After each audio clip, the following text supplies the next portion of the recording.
Olá, ouvintes deste podcast de tecnologia. Eu sou o André Silva e esta é a minha, a sua, a vossa vertente tecnológica, onde aqui poderá ouvir notícias, entrevistas, coberturas de evento, opiniões e muito mais. Fica aí para ouvir esta vertente já a seguir.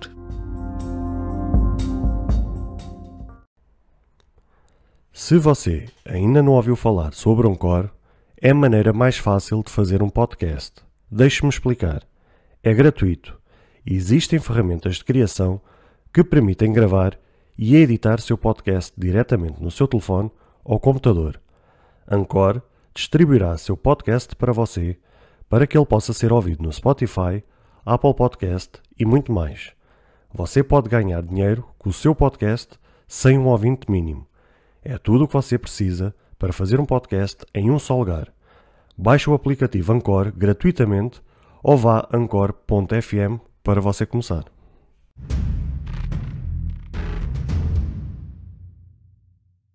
Olá, caros seguidores e ouvintes deste fantástico podcast. Como é que vocês estão? Está tudo bem com vocês? Comigo também está tudo ótimo. Bem-vindos a mais um segmento recap, onde vocês sabem que aqui está sempre presente as minhas opiniões das notícias mais importantes que aconteceram ao longo da semana. E antes de avançarmos para as ditas opiniões, queria dar aqui uma nota sobre aquilo que aconteceu na quarta-feira, onde me foi impossível ter gravado o episódio por causa da plataforma Anchor. Para quem não sabe, vocês que se calhar que acompanham os episódios diariamente sabem que eu tenho ali um segmento de publicidade que é a plataforma ao qual eu faço upload do meu podcast, ou seja, é uma plataforma que pertence ao Spotify, ou seja, o Spotify é a empresa mãe que comprou esta plataforma e que disponibiliza de forma gratuita, se assim se pode dizer, a possibilidade das pessoas poderem upar os episódios ou gravar, editar, ainda com algumas limitações, de forma gratuita os seus podcasts, os seus episódios, os seus conteúdos. Durante muito tempo essa foi a plataforma que eu usei para fazer até as gravações dos episódios, etc. Só que depois com o avançar e com a evolução do próprio podcast comecei a fazer as coisas de forma externa e somente uso o Anchor já depois de todo o episódio gravado, editado, etc. Eu uso somente o Anchor para então colocar lá o episódio, né, fazer o upload, para que ele depois possa fazer o trabalho automático e disponibilizar para todas as plataformas o episódio, ou seja, ele faz de forma automática a distribuição dos episódios. O que aconteceu na quarta-feira foi que a plataforma Anchor simplesmente esteve fora do ar. Só que aqui isto foi tudo muito estranho, não querendo entrar em grandes detalhes porque também não tenho grandes conhecimentos. O que acontece é que o Anchor, quando faz as ditas atualizações, e quem me segue, ou neste caso quem segue a vertente tecnológica no Instagram, sabe perfeitamente os stories que eu pus lá, em que eu pus um print da página do Anchor, do aviso que estava lá. O que acontece é que eles, quando fazem atualizações ao próprio site, por norma fazem ao fim de semana e uns dias antes eles enviam um e-mail daqueles meio que automáticos a avisar os criadores de conteúdo que determinado dia à tal hora o site vai estar em baixo para proceder a atualizações, o que vai ser impossível os criadores poderem fazer upload dos seus episódios ainda que esteja no ar aqueles que já estão agendados, ou seja, se a pessoa tiver um episódio agendado para sair àquela hora que o site vai estar a sofrer manutenções, está salvaguardado, não consegue durante aquela hora conseguir fazer upload do próprio episódio. Só que o que aconteceu é que desta vez não foi nada disso que aconteceu, ou seja, as atualizações que eles fizeram ao site foi durante a semana em que eu não recebi nenhum comunicado, não recebi nenhum e-mail, não recebi nada, ou seja, simplesmente cheguei a casa do trabalho, sentei-me no computador para fazer a gravação do episódio e simplesmente fui confrontado com aquele banner, com aquela notícia, com aquele aviso no site do Anchor, ou seja, eu conseguia fazer a gravação do episódio à mesma, conforme eu vos disse há pouco, eu faço as minhas gravações e edições fora do Anchor, ao contrário daquilo que eu fazia no início, só que não me ia adiantar nada, ou seja, ia ter todo o trabalho de escrever um roteiro, pesquisar informações sobre a notícia, fazer a gravação do episódio, editar o episódio, só que depois no fim não ia conseguir fazer nada. Ou seja, podia ter toda a gravação toda preparadinha, só que ia chegar à plataforma, não ia conseguir fazer upload para depois ele fazer a distribuição e colocar no ar. Ou seja, nesse aspecto eu fiquei de mãos e pés atados. Acontece isto, ou seja, eu cheguei a casa por volta das quase 4 horas, fui confrontado com essa informação e o que é certo é que ainda esperei ali umas 2-3 horas e nada do site voltar ao ar. Ou seja, se ele ainda tivesse ali voltado ali por volta das 6 e tal, ainda conseguia fazer o esforço. Só que ele depois só veio ao ar por volta das 8 e tal, o que já para a minha pessoa tornava-se completamente impossível àquela hora gravar seja o que fosse. Isto porquê? Porque para quem não sabe e quem é novo neste podcast, eu trabalho numa empresa em que faço um horário desde as 6 da manhã até às 3 da tarde, ou seja, eu tenho que acordar todos os dias às 5 da manhã para ir trabalhar. O que é que acontece? Eu tenho sempre o meu planeamento de chegar a casa por volta das 3 e tal, 4 horas, sentar-me no computador, escrever todo um roteiro, gravar, etc, etc. Porque essa hora ainda mais ou menos consigo fazer as coisas. Agora, como vocês devem imaginar, por volta das 8 da noite, a minha cabeça já nem funciona, estou cheio de sono e já é humanamente impossível gravar seja aquilo que for. E ainda por cima, quando aquilo voltou, não voltou propriamente a 100%, ou seja, eu fui consultando algumas plataformas de podcast e vi que o episódio ainda estava com problemas, ou seja, o Anchor ainda não tinha atualizado bem pelas plataformas um reupload do próprio episódio. O que acontecia era quando vocês iam dar play no episódio, dava erro no servidor e por isso, ou seja, aquilo só passado umas horas, ou seja, foi praticamente perto da hora de eu me deitar, é que as coisas minimamente voltaram à normalidade. E posto isto, aconteceu que na quarta-feira simplesmente não tive como lançar nenhum episódio. A única coisa que me foi possível foi através do Instagram da Vertente Ecológica avisar a quem de direito, a quem acompanha, e por isso é que eu aconselho a vocês seguirem a Vertente Ecológica no Instagram, porque qualquer alteração que eu faça, ou qualquer aviso, ou qualquer notícia, ou algo do género, é sempre lá que eu coloco primeiro, porque acaba por ser a rede social assim com mais visualizações, se assim se pode dizer, tem, onde mais as pessoas costumam estar a par e estar por dentro, e por isso é que eu aconselho a vocês sempre seguirem a Vertente Ecológica no Instagram, e assim qualquer alteração é sempre lá que eu acabo por postar alguma coisa. E foi o que aconteceu, estava fora do ar, foi lá que eu comuniquei, e pronto, isto só queria deixar esta nota para que vocês realmente estivessem por dentro daquilo que aconteceu, e acredito que houve algumas pessoas que devem ter ficado surpresas na quarta-feira não ter saído ao meio-dia nas plataformas de podcast do episódio, mas foi exatamente isso que aconteceu. Bem, voltando às notícias, tivemos então a notícia de segunda-feira com o fim que está programado por parte da Microsoft sobre o Internet Explorer para 15 de junho, salvo erro, não quero estar enganado, mas acho que é 15 de junho. Estou a tentar ver aqui nas notas, que isto é tantas datas e tanta coisa que às vezes às páginas tantas uma pessoa se perde, mas penso que acho que é 15 de junho que eu tinha posto, que eu tinha falado, não tenho bem a certeza, mas acho que é 15 de junho. Se não forem, vocês também me corrigem nos comentários. Prontos, o que acontece, já há muito tempo que havia a especulação, não é que havia especulação, ou seja, já há muito tempo que a Microsoft tinha dado a entender às empresas que mais tarde ou mais cedo ela iria dar o fim ao Internet Explorer. A minha única crítica, e principalmente nos serviços públicos aqui em Portugal, é que existem realmente muitos serviços que ainda estão dependentes deste browser. Este browser realmente tem tido os seus problemas ao longo dos anos, conforme eu falei no episódio, tem tido problemas de segurança, tem tido problemas com alguns plugins, com a falta de algumas opções que trazem alguns recursos que são usados nos dias de hoje, e pronto, infelizmente temos muitos serviços públicos que ainda usam esta ferramenta e nem quero imaginar quando realmente a Microsoft deixar de dar suporte a este browser, como é que as coisas vão funcionar. Vai ser realmente assustador, e por isso é que a Microsoft, através do seu site, meio que já está a criar pressão às empresas, às instituições, às organizações, para que se adaptem e que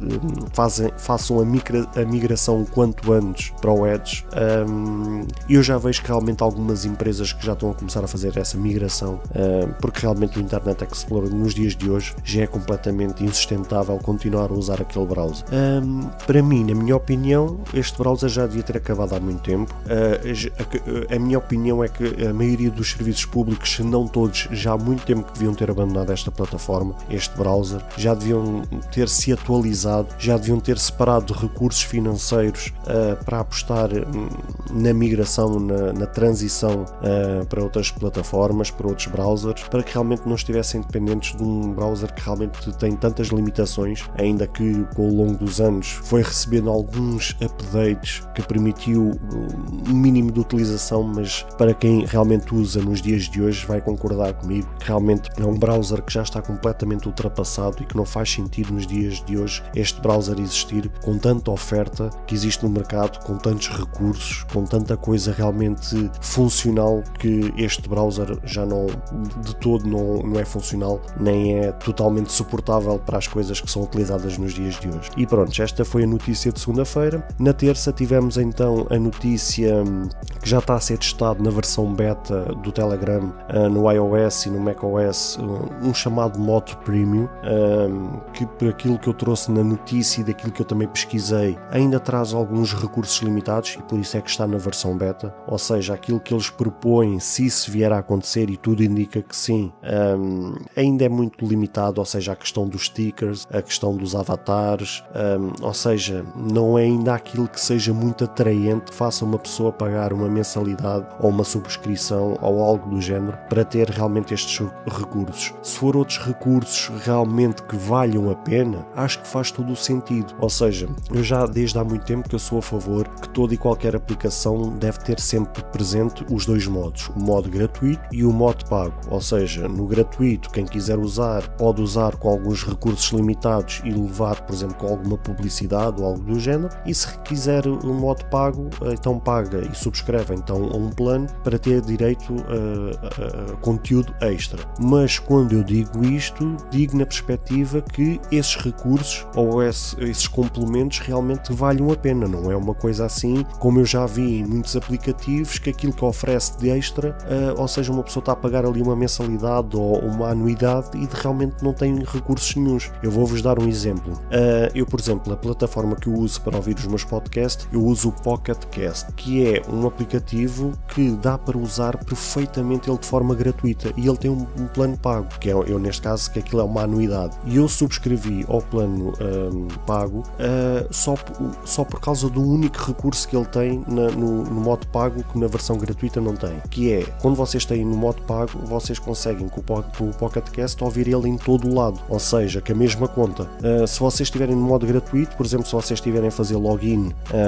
imaginemos no vosso smartphone, se vocês tentarem aceder ao Pocket Cast, por exemplo, no computador, já não conseguem. No entanto, com o serviço pago, vocês já conseguem.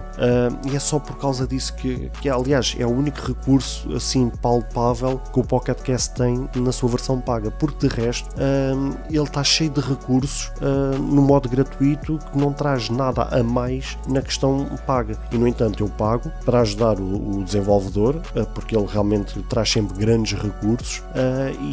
ou seja, ao mesmo tempo estou a ajudá-lo e ao mesmo tempo também estou a pagar por causa daquele extra de poder usar o Pocket Cast, por exemplo no Windows, poder usar no macOS ou algo do género, ou seja, consigo usar ele em todo o lado, e é somente por causa disso que eu pago, por causa dessas duas situações, porque não existe diferença nenhuma praticamente da versão gratuita para a versão paga. E quem fala neste exemplo fala em tantos outros que eu já vi acontecer ao longo destes anos. Realmente às vezes cobram um balúrdio, uma mensalidade ou pela uma anuidade, que a nível de recursos entre a versão gratuita e a versão paga é zero, e por isso nesse sentido a mim não faz sentido nenhum esses casos existirem. Agora, quando realmente há grandes alterações, eu sou completamente a favor que as aplicações tenham as duas vertentes, a vertente gratuita e a vertente paga. Neste caso, o Telegram como o WhatsApp, que o WhatsApp já se fala há montes de anos que poderá vir a acontecer, acho que é uma questão de tempo, a empresa Meta, que é o Facebook, poder implementar um recurso pago. Foi aquilo que eu vos disse na notícia, não faz sentido nenhum, ou é inviável os mensageiros de hoje, seja eles Telegram, WhatsApp ou algo do género, continuarem a ser gratuitos, porque existem desenvolvedores por trás, existe todo um planeamento, existe servidores, existe tudo e mais alguma coisa que precisa de ser pago. Ou seja, é inviável estes projetos serem gratuitos, não faz sentido nenhum, ou seja, é inviável, não é sustentável. Então era uma questão de tempo estes mensageiros arranjarem uma fonte de rendimento. Neste caso, ou eles tinham duas hipóteses, ou colocavam publicidade, que era o que, por exemplo, já se fala há muito tempo que poderá vir a acontecer com o WhatsApp, ou então criar estes modos, que eu para mim acho até mais interessante. Agora, não se pode ficar por esta questão dos stickers, ou dos adesivos, ou como eles falavam lá, que é, agora não me estou a lembrar, ou os emojis, acho que era isso que eles também estavam a falar, ou seja, pagar uma subscrição para poder usar no chat de conversação emojis, ou stickers, ou algo do género. Quer dizer, eu pelo menos não pago, não sei quanto a vocês, mas eu não pagaria para poder usar esse tipo de situação. Agora, se forem coisas que realmente tragam grandes alterações na vida do utilizador, da vida do usuário, acho que sim, faz todo o sentido, e isso depois só reforça o empenho dos desenvolvedores sobre as suas aplicações e tornarem elas mais interessantes. No dia de ontem tivemos então um assunto bastante polémico, que é a questão das comissões bancárias, sobre a pesquisa que o site da DEC Proteste fez, uma análise dos últimos 10 anos em que as comissões bancárias subiram 163% sobre os cartões de débito, e para mim sinceramente não foi novidade nenhuma. A mim, no que diz respeito, a novidade passa, conforme eu deixei em nota no episódio, é a iliteracia do povo português, a iliteracia financeira, em se acomodar estas questões, em que veem que os bancos tradicionais, mesmo com a concorrência, não alteraram os seus comportamentos, continuam a cobrar por tudo e mais alguma coisa. É a taxa de ter conta aberta, é a taxa de cartões de débito e cartões de crédito, é anuidades, é a taxa de operações, é a taxa disto, é a taxa daquilo, e as pessoas vão se acomodando e não fazem nada, quando ainda por cima hoje em dia já existem alternativas, existem já hoje contas digitais que têm comissões realmente zero, por causa delas serem digitais. Olha, por exemplo, nomeadamente o MOI, que pertence à Caixa Agrícola, que é um banco 100% digital, que não tem um balcão onde vocês possam se deslocar para obter apoio. Eles ou é por contacto telefónico ou é por e-mail e pouco mais, e eles, salvo erro, também têm WhatsApp, mas não tem mais nada, porque simplesmente é um banco 100% digital, e por causa disso mesmo tem uma série de benefícios que, por exemplo, eu não vi mais nenhum banco em Portugal ter esse benefício. Vou dar um exemplo muito claro. Eles oferecem a quem é dono da conta 40 transferências gratuitas imediatas por mês, ou seja, qualquer conta que vocês tenham, se vocês quiserem acionar a transferência imediata, que é vocês fazem agora a transferência e a pessoa que vocês a quem estão a transferir o dinheiro receber o dinheiro na hora, independentemente se é uma conta igual ou diferente, chama-se transferência imediata. E essa operação em qualquer banco hoje em dia, por vocês quererem acionar essa modalidade de transferência imediata, cobram-vos uma taxa, e digo-vos já que não é uma taxa barata. O MOI oferece 40 transferências imediatas por mês, e isso é um grande benefício que já por si só já é uma coisa que já está muito à frente da concorrência, e por isso é que eu digo, quando vocês têm estas alternativas com bancos 100% digitais, com comissões, taxas zero, em que não vos cobra nada, e vocês ainda serem clientes de banco que, entre aspas, colocam-vos a mão no bolso e cobram por tudo e mais alguma coisa, e a pessoa simplesmente acomoda-se a essa realidade sem literalmente fazer nada, deixa o tempo avançar mas passa o tempo a queixar-se, quer dizer, não faz sentido nenhum, e esta análise ou esta investigação que a DEC Proteste fez é realmente assustadora, ver que com o passar dos anos os bancos têm aumentado cada vez mais as comissões, as taxas, e vejo as pessoas em fóruns, as pessoas, por exemplo, no trabalho ou num grupo de amigos ou algo do género, constantemente a queixarem-se, mas quando depois a pessoa confronta, olha, mas já fizeste alguma coisa para mudar isso, e a pessoa, não, quer dizer, e a pessoa fica de boca aberta. Quer dizer, para se queixar são as primeiras da fila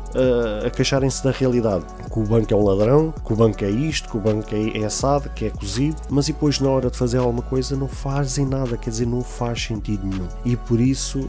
é que eu vos trouxe esta notícia, meio que um alerta, para que vocês possam ter uma noção nos últimos 10 10 anos o que é que as instituições bancárias têm feito, nomeadamente em Portugal, e o meu apelo é que realmente vocês possam fazer algo para isso. Vou-vos dar o meu caso muito concreto. Eu fui durante anos a fio cliente do BPI. E o banco BPI, durante muito tempo, há uns bons anos atrás, praticamente não cobrava nada, e aquilo que cobrava era um valor simbólico, mas quando eu fechei a conta com eles já estavam a cobrar-me taxas absurdas por anuidades e por ter conta aberta. E depois também fizeram uma série de disparates que a mim foi uma gota d'água e fechei a conta. Atualmente sou proprietário de 2 contas. A Active Banco, que apesar de se apelar como um banco digital, eles também não se autoproclamam 100% digitais, porque têm balcões, ou seja, é uma subsidiária, que se assim se pode dizer, no Millennium BCP, ou seja, a empresa mãe é o Millennium BCP, mas no entanto, grande parte das suas operações é de forma digital, mas ainda assim eles têm alguns bancos em Portugal, ou neste caso alguns balcões em Portugal, em que vocês podem se deslocar para tratar seja daquilo que for. E essa é a minha conta principal. E depois tenho uma segunda conta, que é sinceramente onde eu faço as minhas maiores movimentações, que é a conta MOI, que pertence à Caixa Agrícola, onde realmente ali tem tudo comissões zero. Que eu tenho memória, eu já sou cliente do MOI há pelo menos 1 ano e tal, quase 2, se é que já não é há 2 anos, e até hoje não tenho memória de uma única taxa que o MOI tenha-me cobrado. Aliás, posso-vos dizer com 100% de certeza que o MOI até hoje não me cobrou nenhum tipo de taxa, não me cobrou anuidades, não me cobrou. Eu tenho às vezes algumas coisas que caem lá como débito, coisas do exterior, ou seja, vindas seja da Comunidade Europeia ou fora da Comunidade Europeia, por exemplo, a subscrição do YouTube Premium, como vocês sabem, o YouTube pertence à Google, e a Google é uma empresa americana, sediada na América, obviamente, em que eu, por exemplo, tenho o YouTube Premium, que é uma subscrição, e se eu colocar, como já coloquei algumas vezes, a anuidade a ser cobrada, neste caso a mensalidade a ser cobrada lá, o MOI nunca me cobrou um único centavo pelas mensalidades do YouTube. E por isso tenho uma série de coisas, de operações, de mensalidades, de subscrições, de transações que eu já fiz, mesmo até os meus investimentos são todas operadas também a partir do MOI, e até hoje não cobraram um único cêntimo. E por isso é que eu vos trouxe esta notícia, para vos mostrar a realidade daquilo que tem sido a saúde financeira do povo português nos últimos 10 anos, e volto a apelar que realmente vocês possam fazer algo para essa realidade ser diferente. Bem, estas foram as notícias desta semana, foram as minhas opiniões mais verdadeiras, mais sinceras possíveis, e não quero alongar muito mais, que o episódio já vai longo. Espero que vocês realmente estejam bem,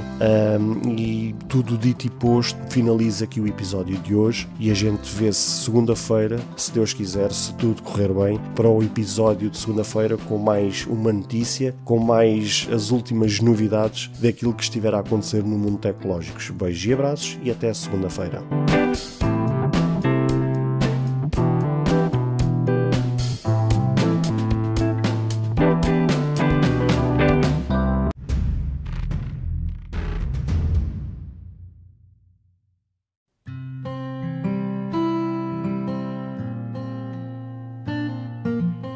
Caro ouvinte, chegamos ao fim de mais um episódio. Grato pelo tempo disponibilizado. Se gostou deste episódio, peço por favor que passe no Apple Podcast e avalie e comente este projeto, ou se a sua plataforma de podcast permitir fazer alguma avaliação, ficarei eternamente grato se o fizer, para que seja recomendado nas pesquisas e chegue a mais pessoas como eu e você. Caso você tenha interesse em apoiar este projeto, basta aceder ao link que está na descrição deste episódio. Se tiver alguma questão, se fizer alguma crítica, seja ela positiva ou negativa, ou até mesmo queira sugerir algum tema para ser debatido no futuro em algum episódio, todos os contactos estarão na descrição de cada episódio, incluindo este. Obrigado pelo seu tempo e até ao próximo episódio.